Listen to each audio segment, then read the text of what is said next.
Okay. Okay. Almost.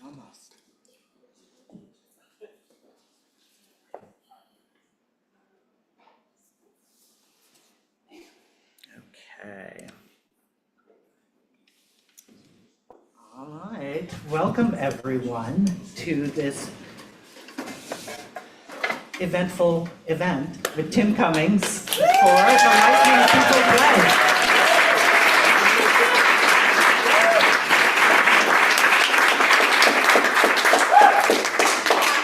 I want to start off by saying thank you for being such a gracious audience and being so understanding about UPS's failure. You've been very kind. I was anticipating a crowd of angry people. Where's my book? But you've been very nice and we appreciate that. So thank you. My name is Greg Newton. I am the co-founder, along with my lovely partner, Donnie Jokum, of the Bureau of General Services Queer Division.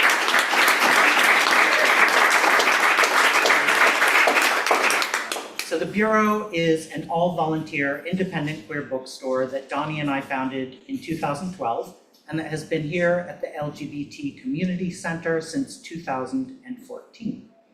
So we have regular business hours Wednesdays through Sundays from 1 to 7 p.m., and then we often stay open later when we have events such as this. So please sign up for our newsletter, which you can do in the back of the room or on our website for those of you watching online. That's bgsqd.com. As an all-volunteer independent queer bookstore, we are very dependent on both sales and donations to keep this machine going. So I'm going to pass a bag around. There's some cash in here for those big bills that you might have. There's also QR codes for Venmo, or if you want to go the tax-deductible route, you can do that too. You can sign up to become a monthly donor, which we really love, but it does require a little filling out, so you might want to do that later. Pass that around. And for those of you watching online, if you'd like to make a donation, you can go to our website, bgsqd.com, click on the menu and click on donate. Or if you just want to go to Venmo, you can find us at bgsqd. So I've already told you our hours, I've told you about the newsletter. I think those are the things, the main things. Before I introduce Tim and Paul, I did want to read a land acknowledgement. So the Bureau acknowledges that our organization operates on the unceded land of the Munsee Lenape. We encourage you to join the Bureau in signing up to make a monthly donation to the American Indian Community House's Mannahatta Fund. The Mannahatta Fund, according to its website, is an invitation for all settlers and non-native people who wish to acknowledge the legacy of theft and genocide that comprise the history of New York City and the United States. And you can find out more at mannahattafund.org. The Bureau also recognizes Palestinian liberation as a fundamental part of our collective queer liberation.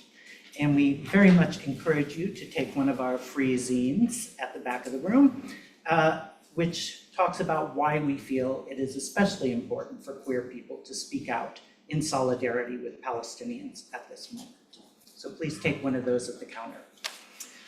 And with that, we arrive at introduction time. So, in addition to writing the Lightning People play, that missing book that will soon be here, Tim Cummings is the author of the beloved coming-of-age novel, Alice the Cat. He teaches writing for UCLA's Writers Program. He has been an actor for over 40 years and has appeared in well over 200 projects during that time. He is a native New Yorker. He and Paul Sparks met while students at NYU and have a lifetime of stories to regale and frighten you all with. So I guess we'll hear some of those. Paul Sparks was born and raised in Oklahoma. He has lived and worked in New York City since 1992. He is the Susan Lucci of the Drama Desk Awards, with 7 nominations to date, but no wins. Sorry, took me a minute there. Yet, no wins yet. After Tim loved him in a play at NYU where he portrayed a serial killer covered in blood from head to toe, he knew they would be friends forever. Please please welcome Tim Cummings to the stage.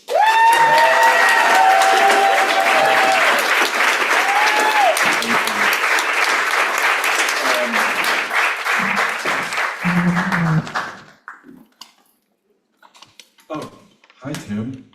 I can see myself on the screen. Hi. Hi.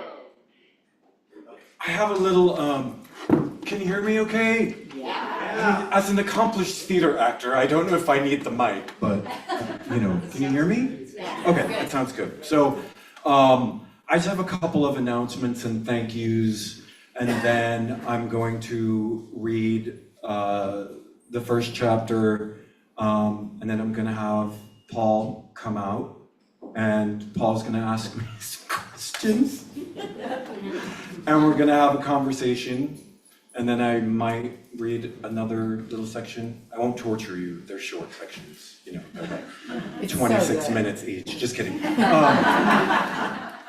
And then after that, there will be a Q&A, and then a signing of sorts. And then afterwards, we're gonna go to Julius's. We have the room in the back reserved for all of you to have beer and burgers and just socialize your gorgeous faces off. Okay, so thank you. Thank you for being here. I really mean that. I really appreciate it. This is an extraordinary homecoming for me. I can't even begin to tell you what it means for me to be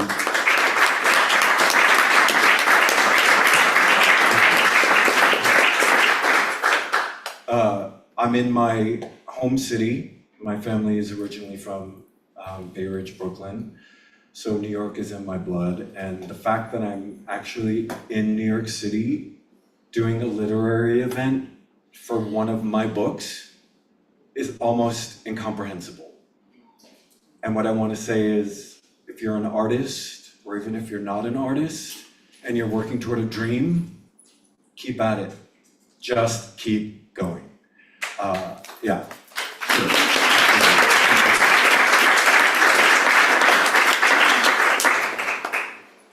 It's honestly amazing.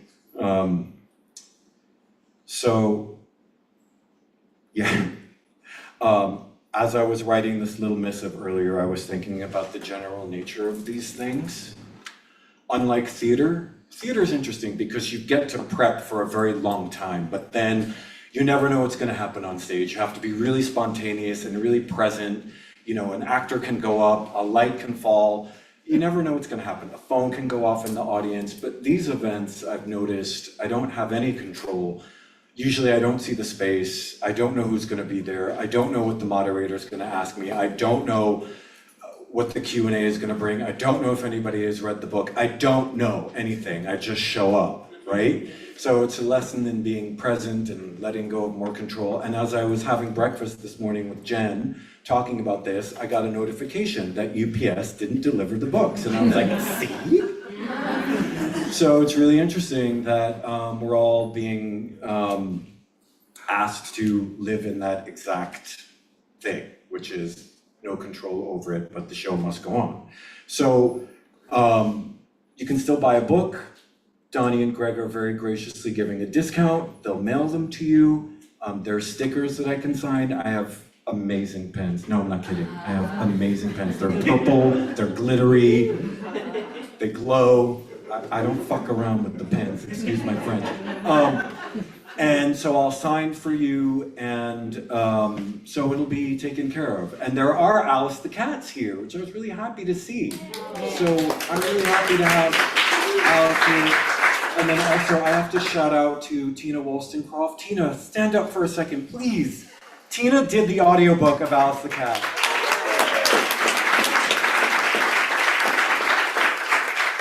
It really means a lot to me that she's here, because that was extraordinary. So thanks, Tina. You're like a part of my heart and soul forever for how beautifully you brought that story alive, honestly. And similarly, the guy who did the audiobook for the Lightning People play, Will Collier, he was so genius. He broke my heart. I hope if you like audiobooks that you'll listen to it. Greg and Donnie, thank you so much. This is such a beautiful and important space. I'm really honored to be here. Thank you to Brendan McCall because he introduced us, so thank you. He's also been a participant in my writing workshops for several years now, and he's such a genius. So thanks, Brendan. Thank you so much. Thanks to my collaborator tonight, who has been one of my best friends for 33 years, the astonishing Paul Sparks.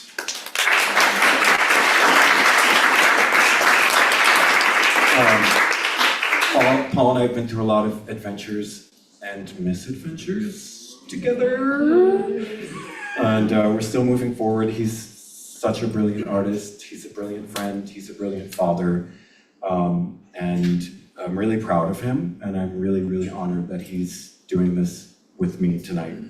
Hopefully he doesn't torture me. Thank you to my two best friends, Dot and Jen, who are the inspiration for so much of the energy, personalities, and characters in this book. We met doing theater when we were really, really young. So I've been on such an astonishing life journey with them. And thank you to Chelsea and Elizabeth and their kids, Asher and Beatrice, who are Paul and I's godchildren. So they're our home away from home here in New York City. And I'm really happy to have them here in the front row, staring at me. That was Asher's choice. Thank you to my husband, Paul Keeley. Those of you who know Paul Keeley know he is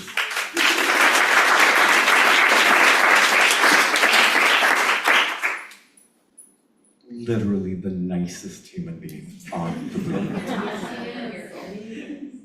I am so fortunate that I ended up with him and wish that the niceness would rub off a little bit more on me. But like I said earlier, I'm Irish-Italian and I'm crazy. Okay, so a couple more things. The best way for you to support the book.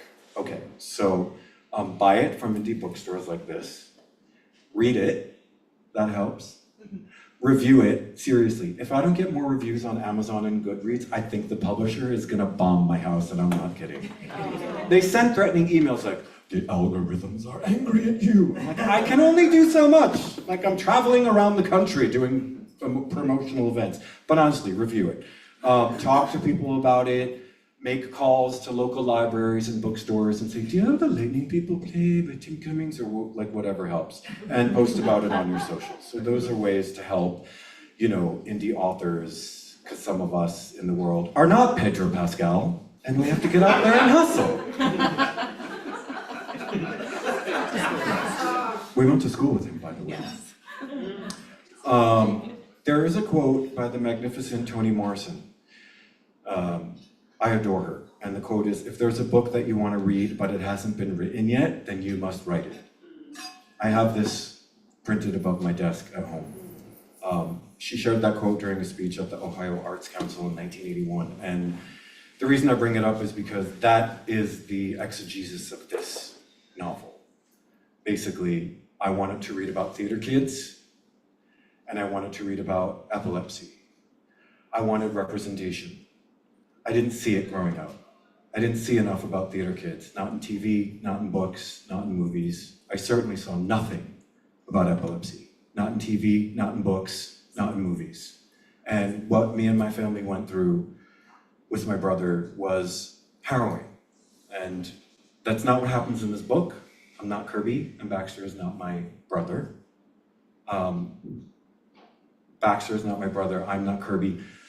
But I feel like when I sat down to write this book, whoever they are in the ether, they kind of came through and said, him. And then I felt kind of like a psychic medium interpreting their story. So that's the exegesis, representation. I'm gonna read from the opening and then, the most important thing. I do match the book cover. Yes.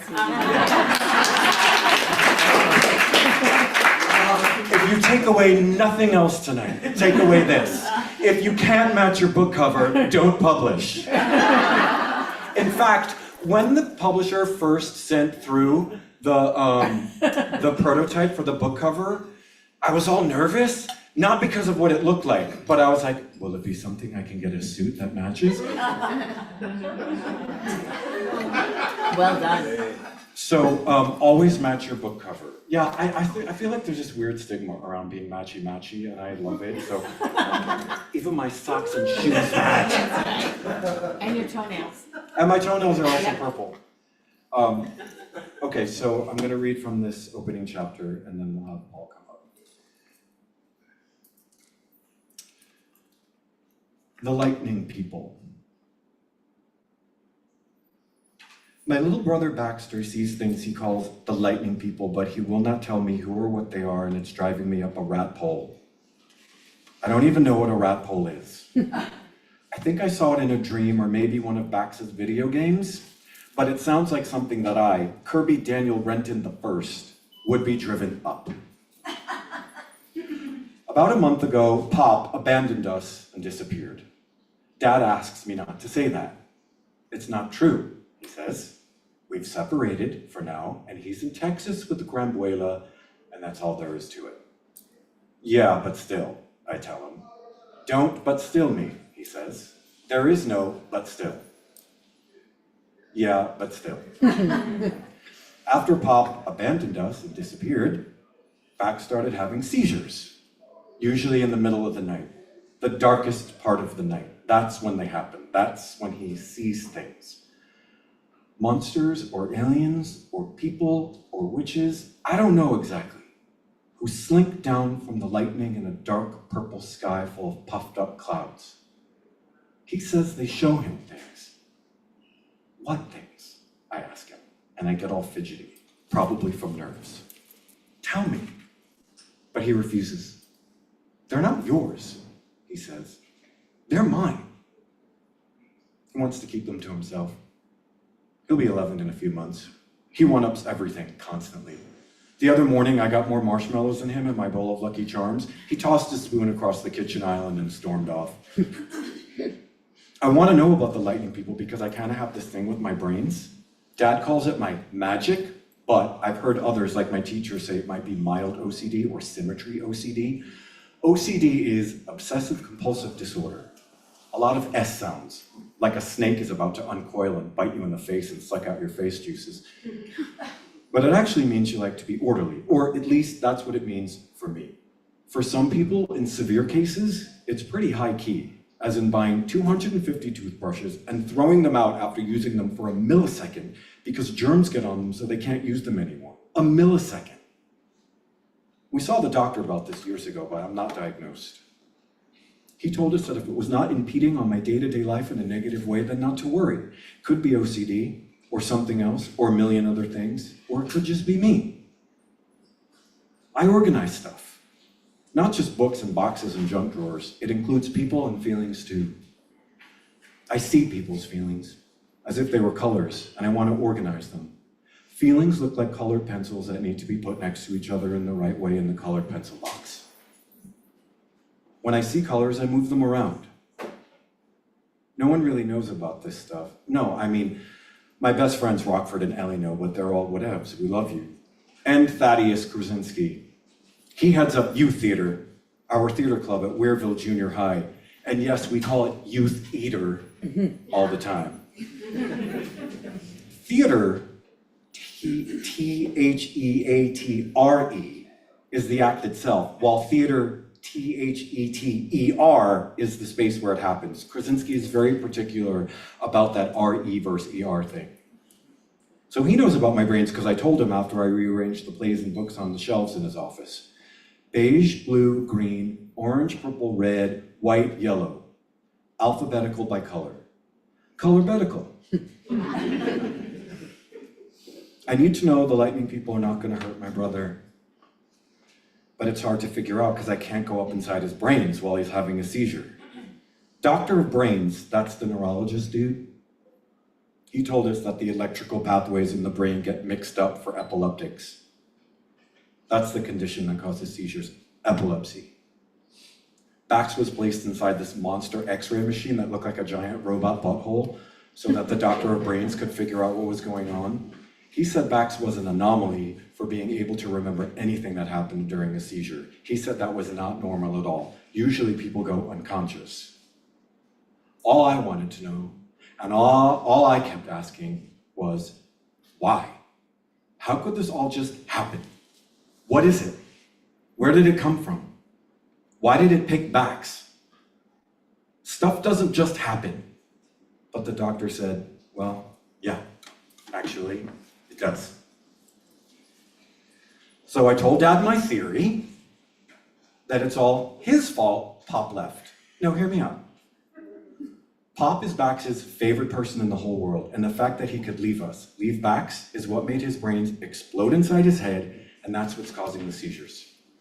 So after I told Dad this very wise theory of mine, that it was all his fault, he grounded me for the summer.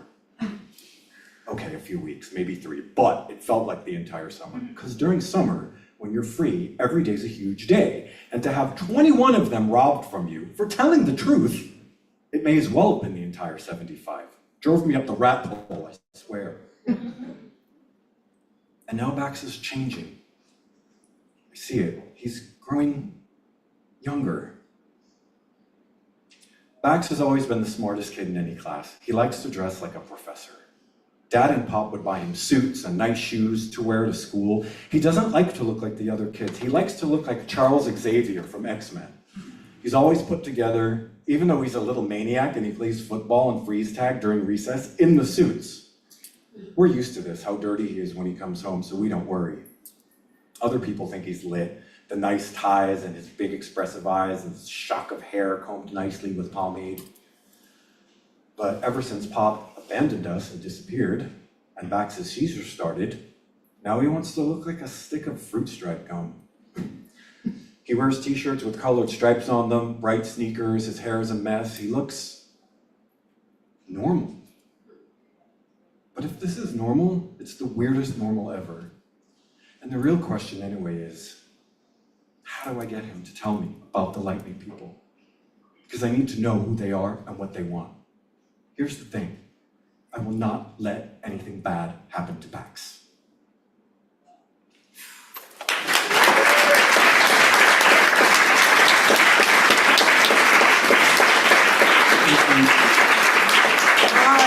Hi.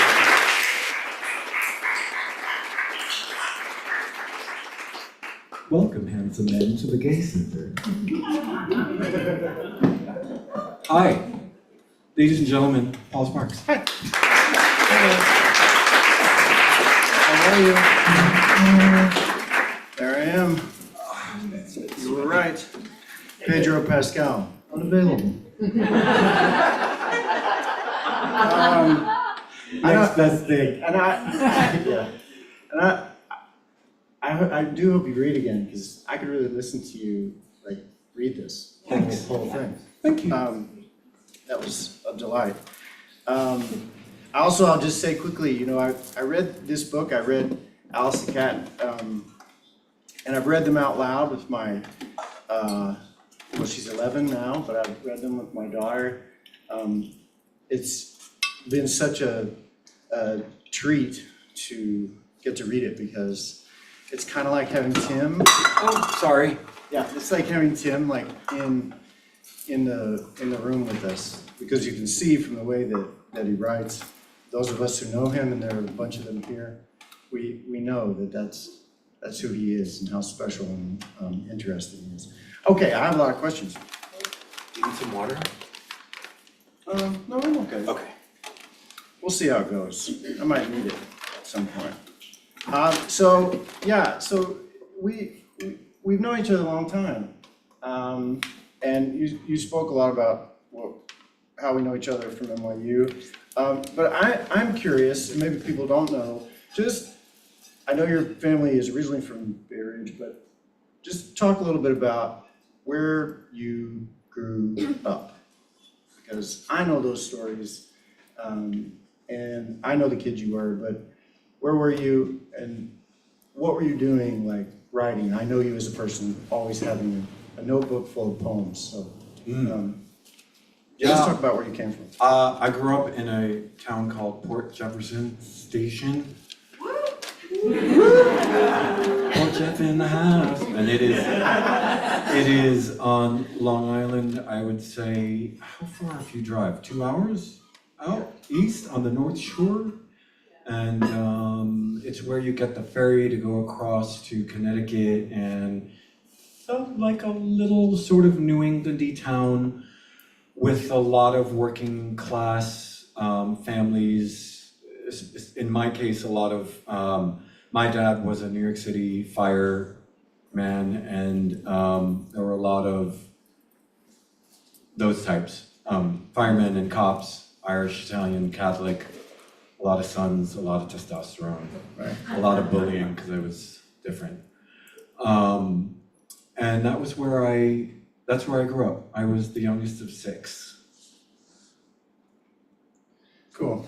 And I know that your brother Matthew had epilepsy. I know some of the stories of what that was like, growing up in a house with epilepsy, also growing up in a family that maybe didn't understand exactly what you were up to in terms of being an artist kid, and being a theatrical person. So when you left there and you came to New York when we met, where were you in terms of like your writing about like where you were coming from? Were you like, no, I'm an actor, I want to go be an actor, I want to get away from them? Like what was it, like you moved to New York, but you didn't move to LA?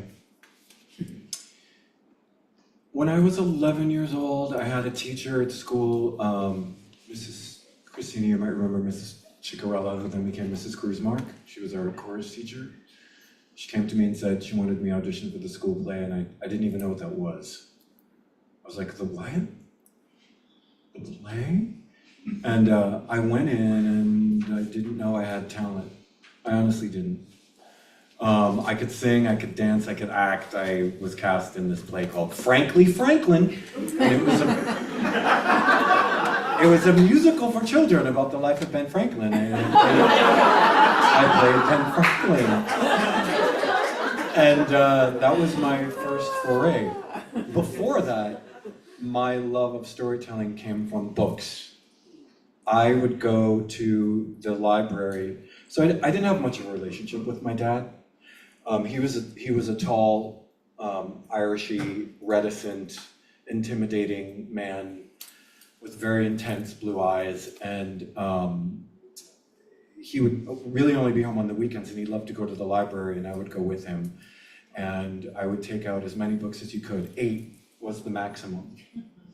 And I would always go to the desk, and the librarian would be like, "Oh, you can't take out all 8 books. You're not going to read those." And my dad would say, "Oh no, read them. Don't read them." And I thought that was really cool. I worshipped books. I would read all of these books. That was, and then I remember when I started acting, my brain interpreted it as, it's just the people in the books, but up on a stage. So that's how that all started, and I actually didn't want to do any acting or writing. I wanted to do marine biology, but then unfortunately my mom passed away, and I thought if I went to college for science that I would like lose my mind, you know? I felt like I needed to go somewhere where I could be more prismatic and mercurial and emotional and, you know, make out with guys and take drugs. That's pretty much what happened. Yeah. So then I was like, okay, I'll audition for NYU and a bunch of other schools. So between that time was when I started doing theater at community, like kids theaters on Long Island, and that's where I met Dot and Jen. Right. And so you're an actor. I know you as an actor. I mean, Yeah. I know you write, but we did the Shaw play together. Man and Superman. Right. I was the devil. Obviously. And I know you as an actor, but when you're writing like a book, are you thinking about it like as an actor? Are you like, describe like how those two aspects of your life like kind of merge when you write. When I play a character in a play, I always used to write a lot as the character, in the voice of the character, right? So I remember, for instance, when I did The Normal Heart, I just wrote pages and pages and pages as Ned Weeks, like in his voice, you know, like imagining him just walking down Fifth Avenue in 1982 New York City and coming upon his friends who are dying of this mysterious disease, right? I would just imagine things outside of what's in the play and write in their voice, and that helped me to create some of the world. So when I started writing in earnest, when I went back to school to do it, you know, Alice the Cat and Lightning People play are written in first person present tense. Right. So that's me going inside their head and writing as them the same way that I would do it to the characters that I would play when I would do a play. So yeah, So you did. That's so interesting.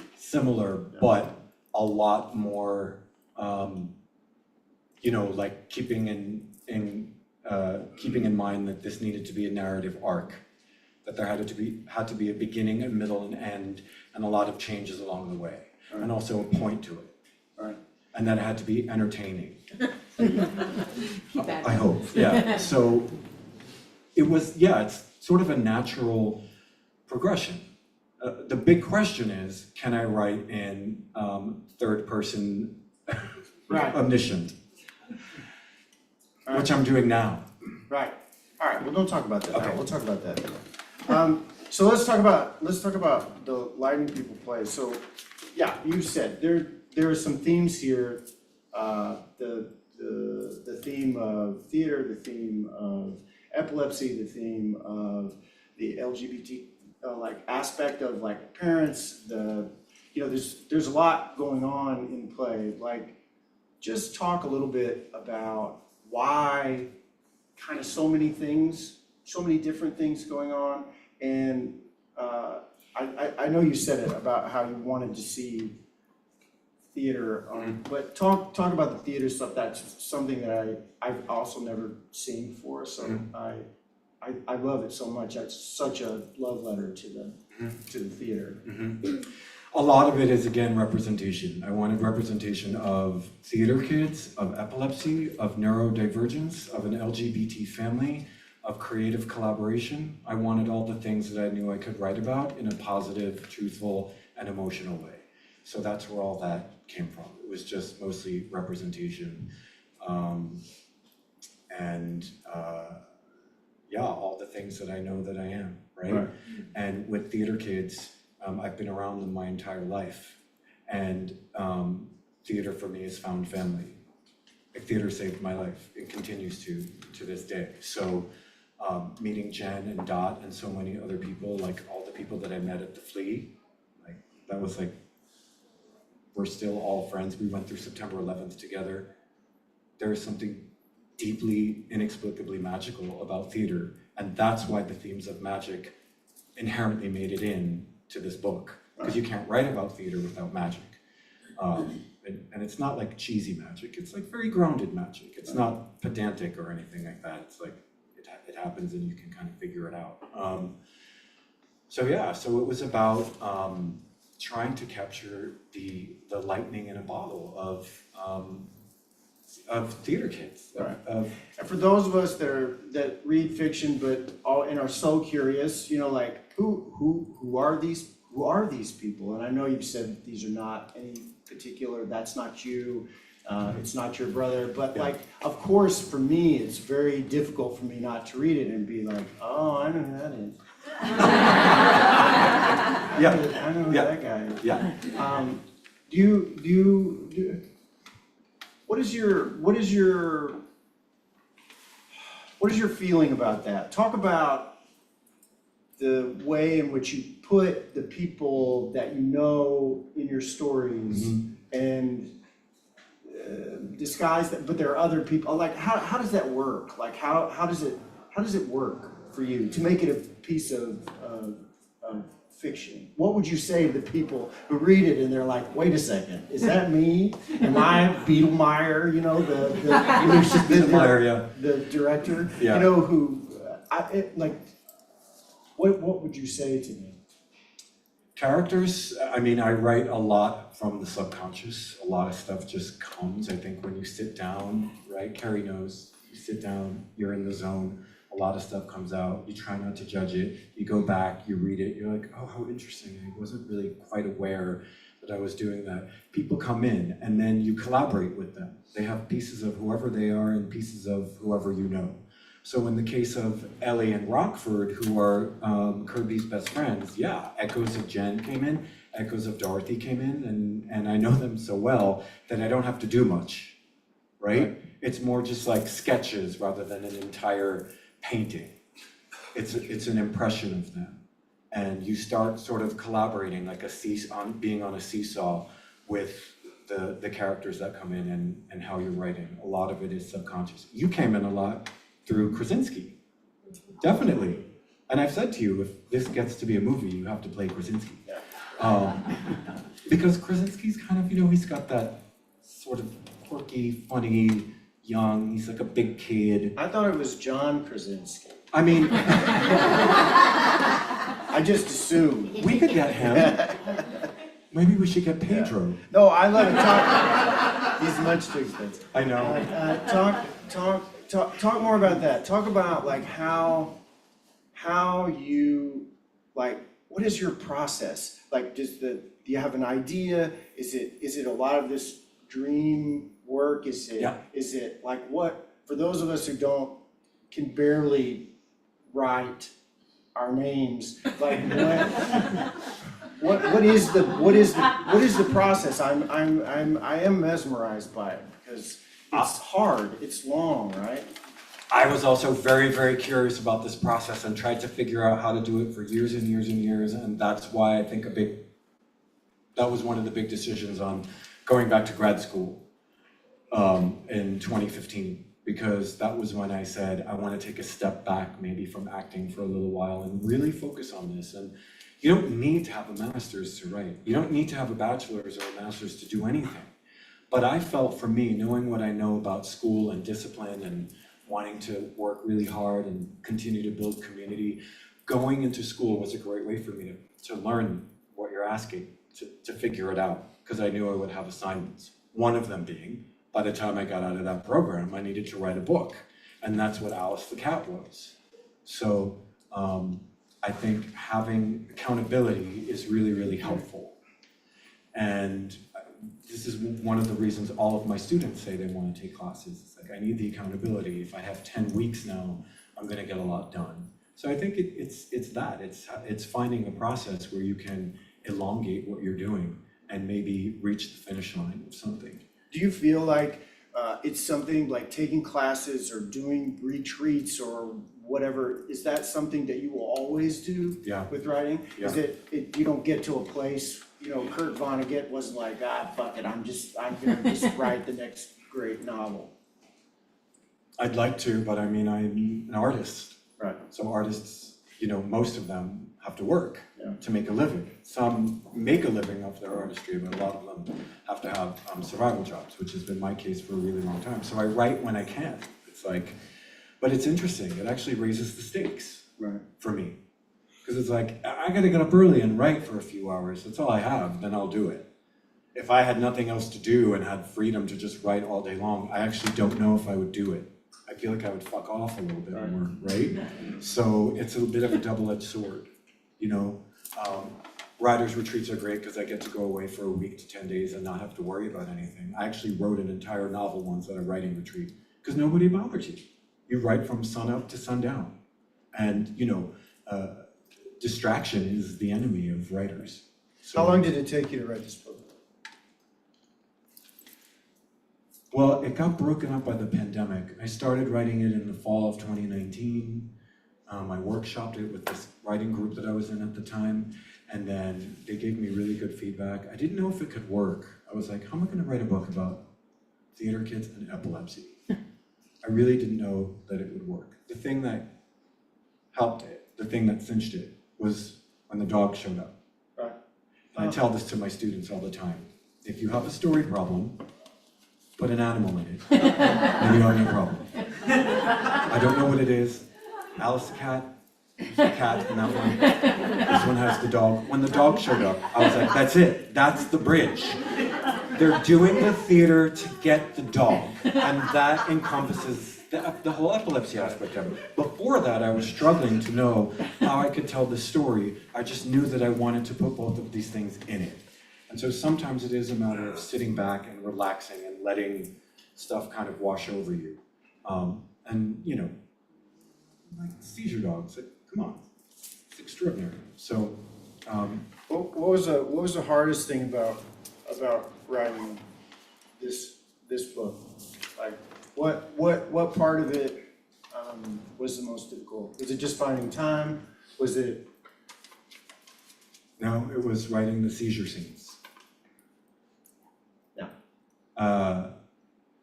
Having to go to that place to make it really raw and visceral and truthful and not sugarcoat it and not, adhere to the dictates of young adult and middle grade literature, which tell you you can't do this and you can't do that, and I hate that. The more you tell me I can't do something, I will do it even more.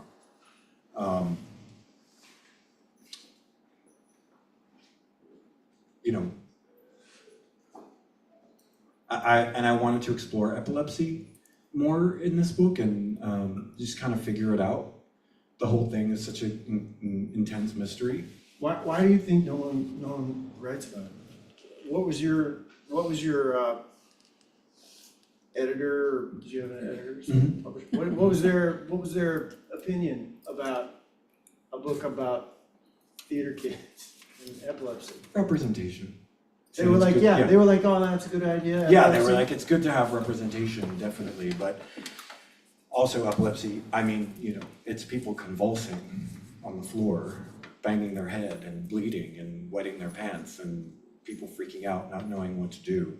And that was certainly the case for me and Matthew because he had grand mal seizures. Not everybody has grand mal seizures. There's an entire spectrum of seizure activity for epileptics. But Matthew would have these seizures usually in the middle of the night. I shared a room with him growing up. And I remember the way it was dealt with in my family was like, what do you want us to do? Just deal with it, right? My parents were hard pressed to know what to do. So I'd be like, I wouldn't really say anything about it. I would just deal with it. And that's exactly what happens in the book. There's a lot of scenes where Kirby's trying to sort of figure out, how to deal with it when Baxter has seizures, and the scene in the carnival and that ride. That came from real life. That really happened.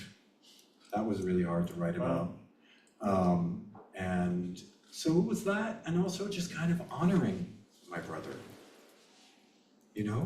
I feel really bad. I still feel really bad about it. It's not fair. It's not fair what happened to him. It's not fair that he had it. It's not fair that he died.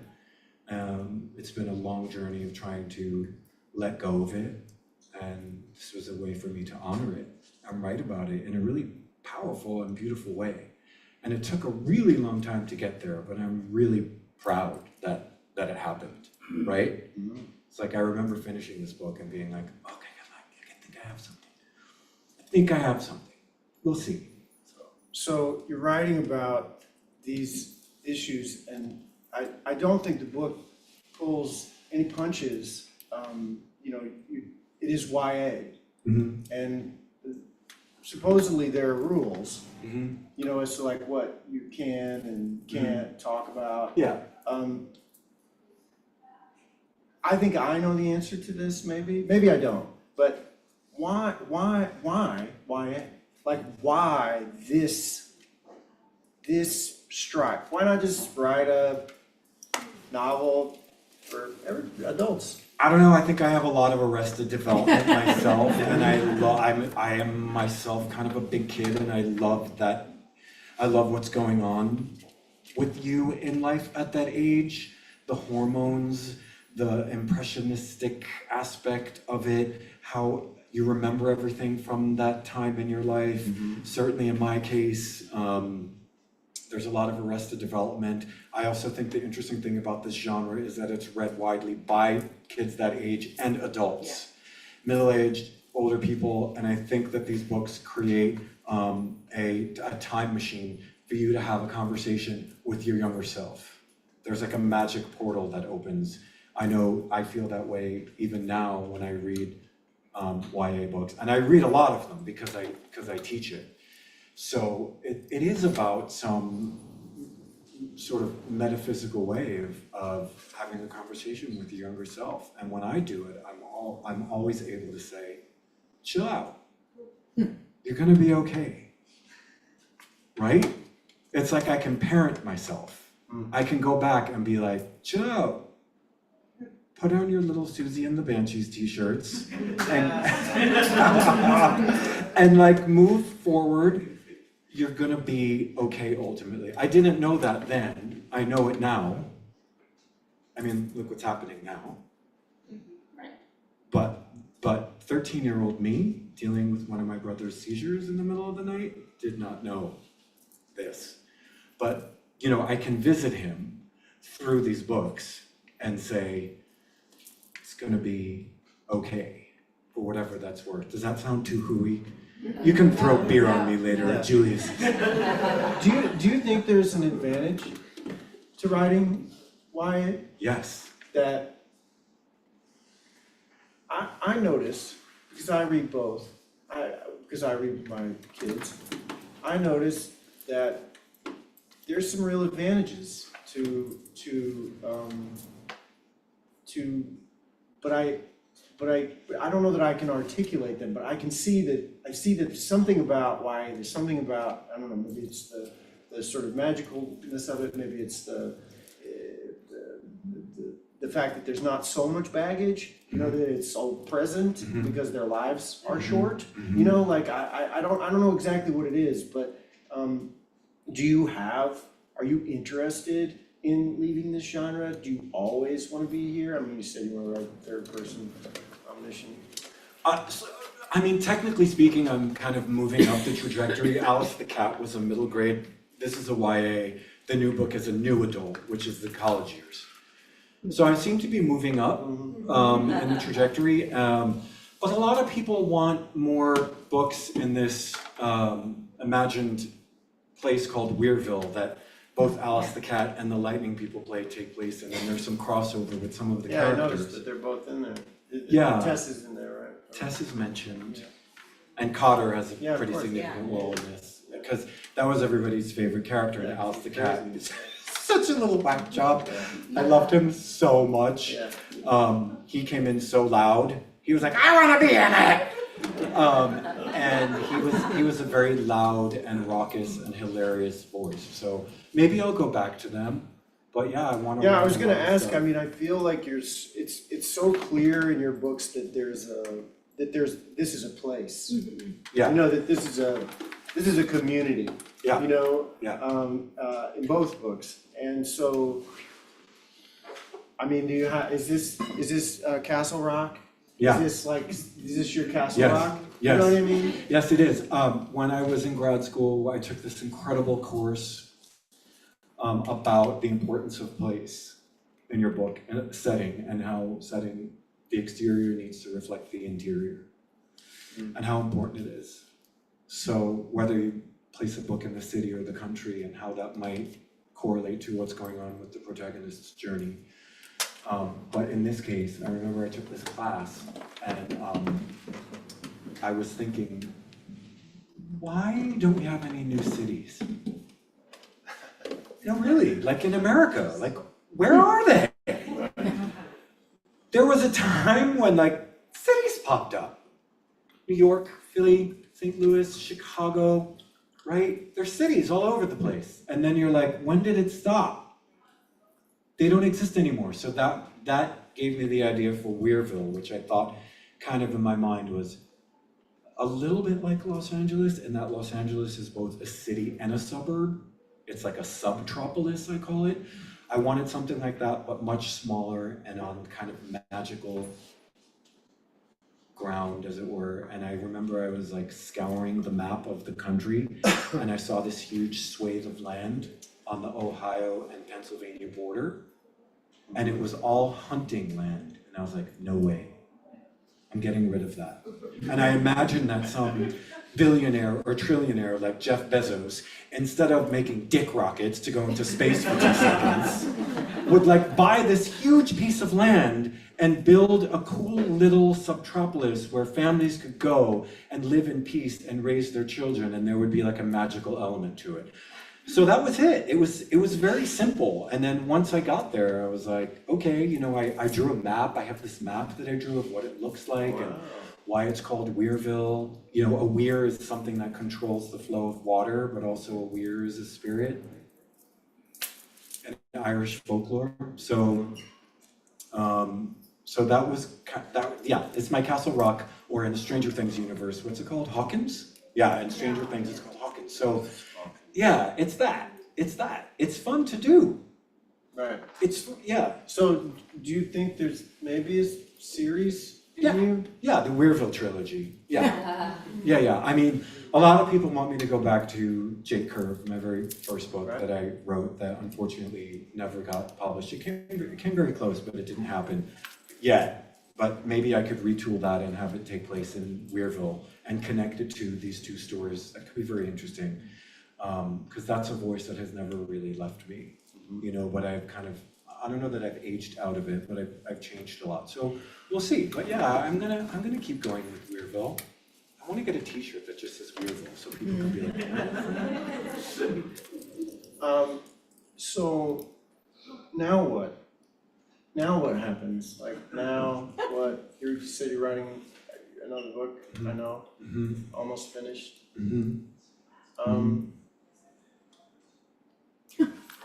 That's a lot. That's a book about something that happened to us in New York City in the time after we graduated from college and got lost in the sort of glistering underworld of the New York City club scene in the 90s and the cost that was. It's primarily a cautionary tale about the way artists can sometimes go too deeply into their work and get burned permanently. You know, it's sort of like, I mean, maybe Black Swan would be a good reference point for it, how she goes so deep into trying to be that good ballerina that it basically kills her. It's not that, but it's an exploration of a young artist who is trying to figure out how to separate himself from the work. But it also is around some of the stuff that we dealt with. Do you ever thought about publishing another, I think you published a book of poetry because I have it, or I have. Are you gonna do more poetry? Yep. Yeah, I do. Do you still draw and write poems? And I have what's called a journal. Hold on, I'll show you. Yeah. So this is a mixture between like a journal and a zine. I read this amazing book, I teach it for my class. It's called The First Rule of Being a Punk by Celia Perez. And it's a story of this 12-year-old girl who lives in Florida with her best friend is her dad. He owns a record store and she's real punk rock. And then her mother, she's half Mexican. Her mother wants her to just be this like perfect little Mexican señorita. She doesn't want to be that. She gets a job where she has to move to Chicago. And when Malu, that's her name, gets there, she's not accepted in her school because she's very punk rock and she keeps breaking the dress codes. And ultimately she starts a band with her friends to kind of rally against the administration. Anyway, she's obsessed with making zines. So half the book is told in her voice and the other half is told in like cutting out pictures and words and telling the story that way. So then I started doing this thing where I like half journal and half cut out things and put them in there. And so it's just a way to stay creative. It's got all my Pony Sweat playlists. Pony Sweat is my dance aerobics class that I take in LA that I am utterly obsessed with. I have to say that I'm like a little bit surprised that because you draw so much. I don't know if people know that Tim draws a lot of sea creatures and strange strange things. I'm surprised that hasn't made an appearance in your books. All right. Okay. I mean, I Graphic novel. yeah. I've been doing more stuff with it, I have to say, because I've gotten really adept at Photoshop and Illustrator and in design through my job, because I'm an office manager for an architecture firm, and I do a lot of that. So I've become very adept at dealing with the Adobe Creative Suite, and I've noticed that I'm starting to do more stuff with some old drawings and sketches that I've made. So who knows? We'll see. I mean, you know, there's also just like keeping some stuff to yourself. Right. I some people see my drawings and they're like, "What's wrong with you?" You know,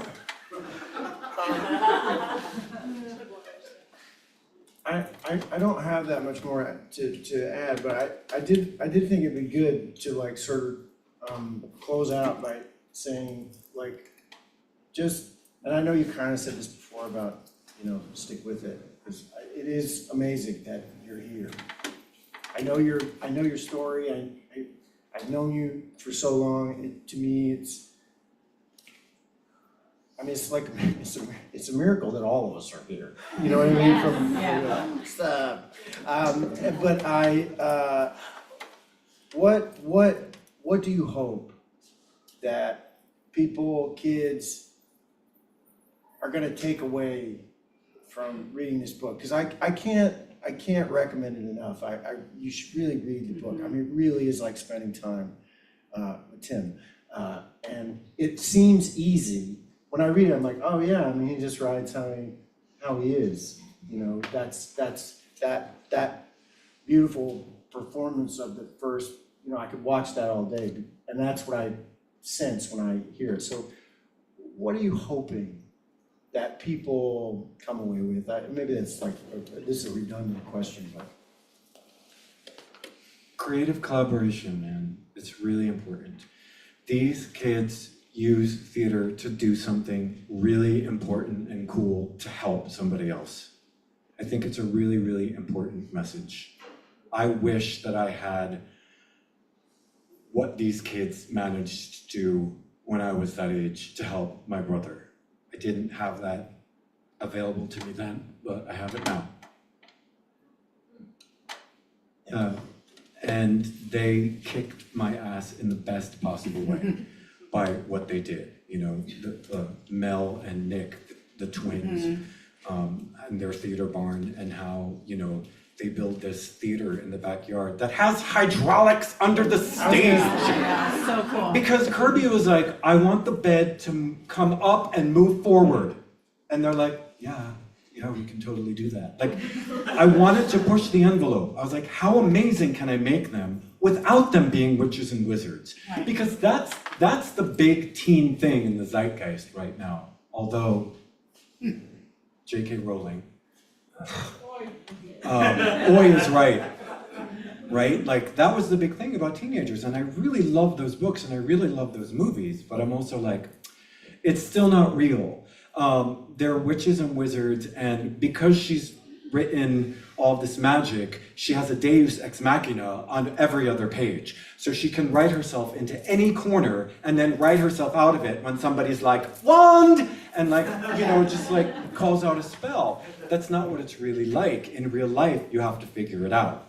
Mm-hmm. And in this book, the magic appears because of what they do. It's not there to aid them in what they want to do. Mm-hmm. So that's why this theater in their backyard had to be like, when the adults come and see it, they're like, what the shit is this? They think they're gonna see this cute little play, and they see something that changes them all irrevocably. I really wanted it to be like, wow, this is extraordinary, you know? They put lights in the trees, they put subwoofers under the seats. The theater barn was one of my absolute favorite scenes to write. It was this place where it's like a museum for, their father was a well-known set designer and collects all of this stuff when theaters shutter, and they can pull from that and to use as resources. So yeah, that's what I want people to take from comment. And the scene where the kids are put in front of their peers after they do the The play. cruelest of all Yeah, people, yeah. their peers. That was the scene that the editor wanted to take out. Wow. And I said, no way. I was like, it's Yeah. really important to see how they defend what they've done. Because that one girl stands up and she's like, this is deeply irresponsible of you. Who do you think you are to write a play that's not reflective of what's going on in the world? And Ellie's like, I think writing a play about helping someone with a disability is a social justice issue, right? Like, stop yelling at us. And the whole, yeah, so putting the, I mean, listen, if you're an artist, you have to face a lot of criticism. It's so true. You know this. Yeah, I don't go on the computer anymore. I know. I thought it was really important for kids who read this book to understand that if they want to follow the path of being an artist, that they have to defend what it is that they're doing in a positive way. And that's what they do in that scene. They're tasked, but then once they do it, all this other cool magic happens, right? Because then the kid says he's taken pictures and sees how they all have the purple aura around them, right? So it's every time they do something really cool or stand up for their art, this cool magical thing happens. So it's kind of an interesting analogy or metaphor for keeping going, I think. Yeah. Are you gonna read again? Oh, you want me to? Do we have time? Okay. Did we run out of time? I don't know. I'm gonna get out of the way.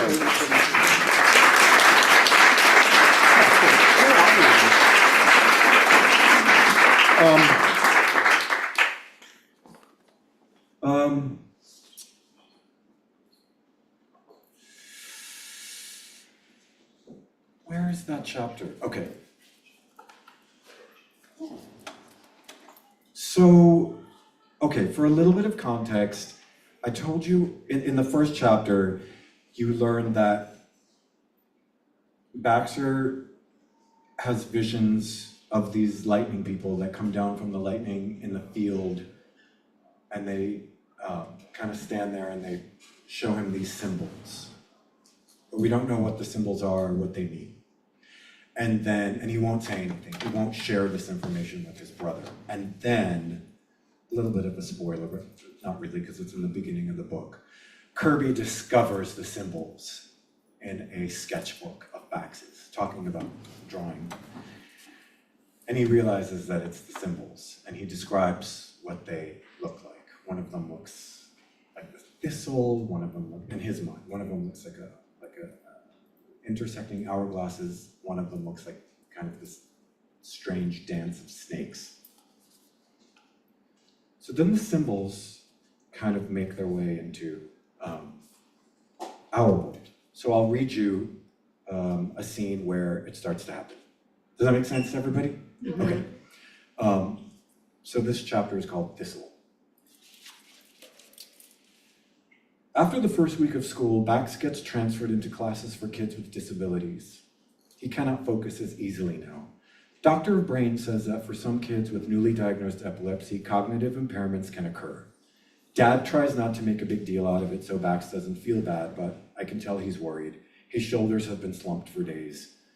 Doc also said these cognitive impairments can sometimes be a common side effect of the strong medications Bax takes now to keep the epilepsy under control. Pills with names that sound like characters from a sci-fi comic book, like Keppra and Valproate and Ex-Capri. When we drop off Bax, he asks me to walk him to his new classroom, downstairs from his usual one, way on the opposite side of Weirville Elementary. As we head down the far hallway toward these classrooms, we hear all the kids, his friends, playing outside the building, goofing off before they get called in to start the day. But Bax doesn't want to be out there with them. He's not dressed in one of his little professorial suits, but in a pair of lime green sweatpants and a purple fleece pullover instead. He seems nervous. The hallway smells like cafeteria food, bready and salty and oniony and craft glue, rubbery and sweet. We meet his new teacher, Miss Devika, who wears a sari and has a bindi. She's so pretty, with eyes like dark jewels, and when you move close to her, it feels as if she has invisible arms that uncoil around you and make you feel calm, so calm. Like my head tingles when she comes over to say hi to us. Everything melts away. Everything tingles. It's so ASMR. She smiles at Bax. She smells like fruity sandalwood and coconut shampoo. Her long dark hair looks like black water. The classroom is neat. Ordered, clean. I like it. Shelves at the back are organized with books, markers, construction paper, stickers, crafts. Gigantic posters hang on the wall, the solar system, the earth, the oceans, the insides of human and animal bodies, all painted in bold, dark colors like navy blue, mustard, and dark red. I'd rather spend my days in this classroom than any of the ones I remember from when I attended this school. It's way more alive. Devika has a vase of fresh wildflowers on her desk. Stems spill up and out, husks and leaves, flowering plants I've never seen before. I spot something in the bouquet and suddenly hear a pinching, high-pitched tone in my left ear. It sears through my brains for a few seconds and then dissipates. Ouch. One of the flowers is colorful and prickly and weird. Bright purple pink and super spiky. The bud rises from a crispy pod beneath, and the pod has small, sharp barbs all around it. I walk to Devika's desk and stare at the flower for a minute. I can't believe it. It's here. Bax sees it too and joins me. Oh, he says quietly. How could it be? I whisper. They're coming. Bax answers and nods as if to reassure himself. Chills spill. Who? I ask. Bax looks at me. Devika walks over to us, gestures to the spiky bud. You like that? The thistle. Thistle. It looks like one of the symbols. It is one of them. We're practically identical anyway. I feel my heart slither in my chest. A baby snake crossing a river rock. Cool, Bax says. He walks away, settles himself in a desk at the back. His backpack slides to the floor, thwomp, and he looks around at all the maps, diagrams, and artwork on the walls. He doesn't seem worried about this whole thing at all. Other kids arrive. They do not know me, and they stare at me curiously. I smile and turn to Devika. Do you have a lot of experience with teaching kids with special needs? Disabilities, she corrects me. Sorry. Why do you ask? Are you concerned for your brother? She asks. No, I guess I just don't want him to feel different. But different is good, she says. I melt from her invisible ASMR tentacles. Her bindi looks like a little round doorway. Special needs is a negative misnomer, if ever I've heard one, she says. Special doesn't begin to describe these angels. Their hearts and minds go beyond what you and I and any able-bodied child can comprehend. Yet they are deemed slow, problematic, needy. There's just such dreaded, dire, injudicious words. Devika comes around her desk and stands in front of me. Her dreamy eyes stare through my soul, and I swallow. Truth is, she says, they contain multitudes. This world is too small for their gifts. I see Bax gazing out the window at the trees. The classrooms at this end of the school face the other side, the woods. All you see when you look outside is a forest with watery dapples of bright sunlight dripping through the leaves. It makes the woodland move and breathe. Feels like a big living green body right outside the classroom. I can't tell what Bax is feeling. He's a different Bax now. He's wearing colored clothes and sneakers. One kid comes scuttling in, drops his backpack, stops, and points at me. Hey! Christopher John Francis Boone! That's who I played in The Curious Incident of the Dog in the Nighttime. I smile. He yells out, "Hello, Christopher! Christopher, hello!" He walks up to me slowly, staring at me like I'm royalty. All the kids watch this with interest. The boy gestures for me to lean down to him, and when I do, he whispers in my ear, "It's okay, Christopher Boone. We'll help."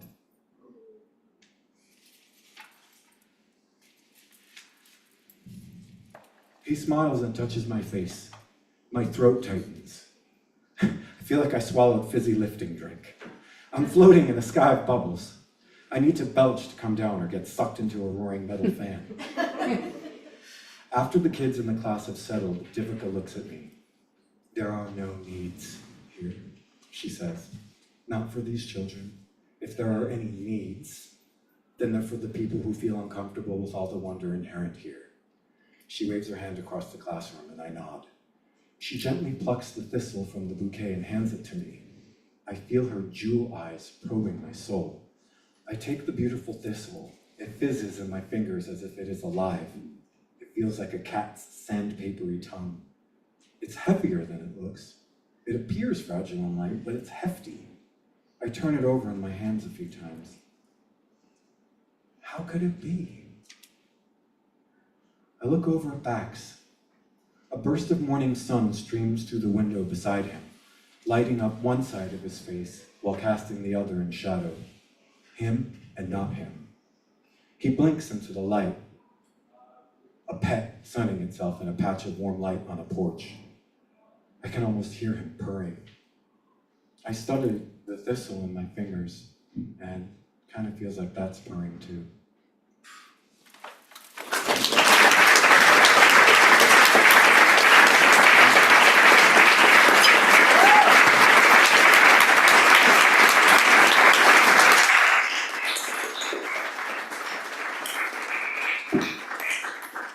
Other questions or any Q&A or anything like that? Anybody have any questions about anything that they want to ask? Yes?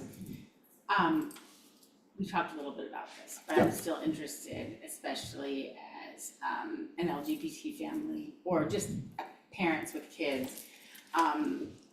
Why did they really not talk to these? Why didn't they talk to Kirby and Bax about what was happening with their parents?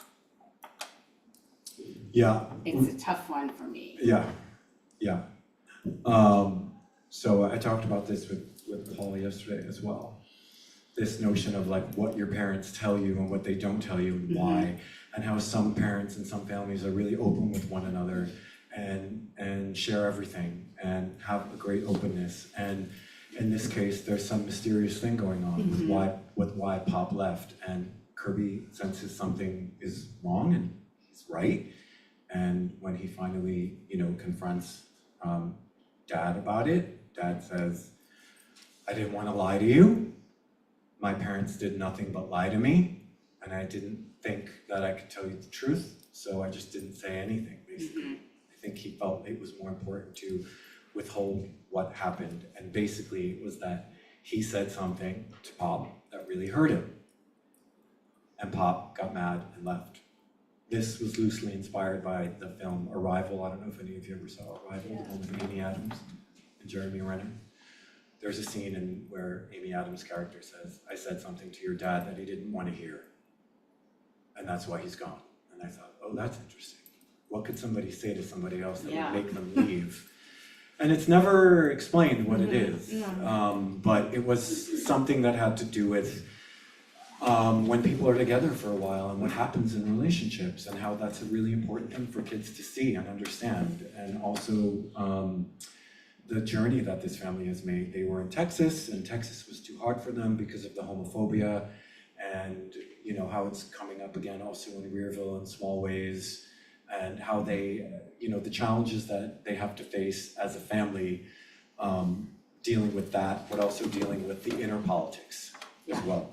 So I wanted it to be mysterious, but also very real, and I think it was a great engine of conflict for Kirby and Nate, that's Dad. It complicated their relationship, and I thought was really important. It's like Kirby and Nate like fight and are in love with one another in the same moment. It's very much just like that thing that sometimes happens with teenagers and their parents. And I really wanted that in there, and Pop has that one speech where he's like, the greatest thing that ever happened to me was that you and your brother came into my life. So no matter what happens with me and Dad, it's never gonna change that. If we get back together, if we don't get back together, like my love for you is never going anywhere. So you don't have to worry about that. And that's kind of like, what's more important to a kid? That their family is one unit or that their parents love them, right? It was just like, it's just asking tough questions, and I feel like that's the responsibility that I have in writing for this age group. Like, challenge them, make them think about things, don't make it so easy, let there be questions. And also, like, I'm glad that you got mad about it. I really I am. did. I want people to. I think the book is great, guys. Read the book. If you've never read the book, read the book. Read the book. Yeah, it challenged me too. I was like, Tim, what are you doing? But it worked, it somehow kind of worked in the end. So yeah, that's that. No easy way out, I guess. Anything else? Questions? Speak now or forever hold your peace. Yes. It's more of, I have a question because, epilepsy. Yeah. is one very, misunderstood, not in our everyday lives, right? Yeah. And the book has a lot of complex moments and discussion points. Mhm. How do you feel epilepsy is being presented, or is it opening up conversation? Is that the intention, like, not just to raise more awareness about it, and certainly the heartbreaking situation that you come from, but are you hoping that this opens up more awareness and conversation, dialogue around these issues? And Yeah. what is your vision or your dream about that? More conversation, more opportunities to get people in a room like this to understand the story. It also acts as a catalyst for so many other things that people are dealing with that we need to bring out into the light, whether that's a health issue, a socio-political issue, a disability, whatever it is, things that we have a responsibility to elucidate in positive ways. I got in touch with the Epilepsy Foundation of Los Angeles when I was doing events in LA, and they were very happy to kind of sponsor me a little bit. They came to, I had a panel where I brought some people from the Epilepsy Foundation to talk about their experience having family members who have epilepsy, or, you know, what they said to me was, it's very rare, but incredibly important. If you've lost somebody to epilepsy, they actually want me to join this group of people in the foundation who lost people to epilepsy, because it's always so harrowing. They usually die because they had a seizure. In my case, Matt had a seizure. He fell, he had a bad fall, he broke his neck. He was paralyzed for a little while, and then he succumbed to his injuries, etc., and passed away. But you know, I think I saw a lot of the hopelessness of my parents trying to figure it out, and there isn't a lot. You know, there's medication and there's therapy, and I think science and the medical field are improving in their ability to figure it out. But yeah, I want there to be a conversation. I mean, a lot of people who've read the book, who've reached out to me, have said, I had no idea. I didn't know you had an epileptic brother. I didn't even know that epilepsy was like this, you know. And I think, you know, it's hard. It's hard. If you've ever seen somebody have a grand mal seizure, you understand why it's hard. I saw it so many times, and it's horrifying. You're like, what is this? How can this possibly be an affliction that we have to deal with? And before medical science, indigenous people and early people and Native Americans had a very different view of what epilepsy was. It was more mystical and it was more spiritual. They were conduits for energies and spirits to either come through and have a message to be relayed, or they were basically like demonic energy that needed to be exorcised, right? Like, could you imagine being an early human No. and seeing somebody with epilepsy and not knowing you know, what that is. And all it is an anomaly of the way electricity moves through your brain. We are actually made up of an enormous amount of electricity. And for epileptics, you know, it kind of goes like this, and then there's the process of it trying to come back to normal. So it's a fascinating affliction, and I hope this book helps people to understand it more, study it more, and let there not be so much neurophobia in the world. You know, there was a lot of neurophobia. I remember in some of the early write-ups, you know, because I work with a publicist and a PR team, and so your book goes out to all these absolutely horrifying, like, review aggregator sites where everybody in the world has free reign to say whatever they want. And a lot of people were like, had a lot of problems with this book about an epileptic kid and how disgusting it was. And I was like, see? Like, it's just, yeah, I was like, this is why I wanted to put it out there. So I wish that there was more, I wish I didn't have to write this book, is probably what I should say. But I'm glad that I did.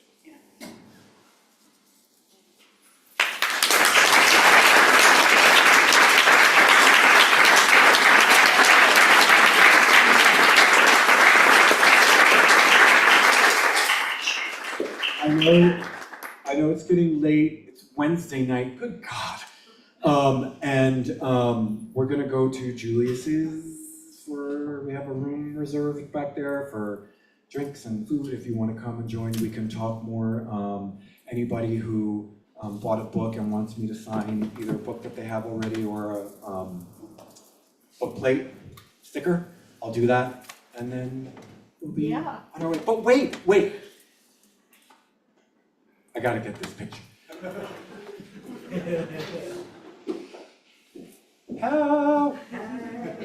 Say hey! Hey! All right, hold on, I gotta get video. Hello! Nice. And there's cake. Oh, there's cake! There's lightning people cake back there. Please have some cake. Thank you so much for being here.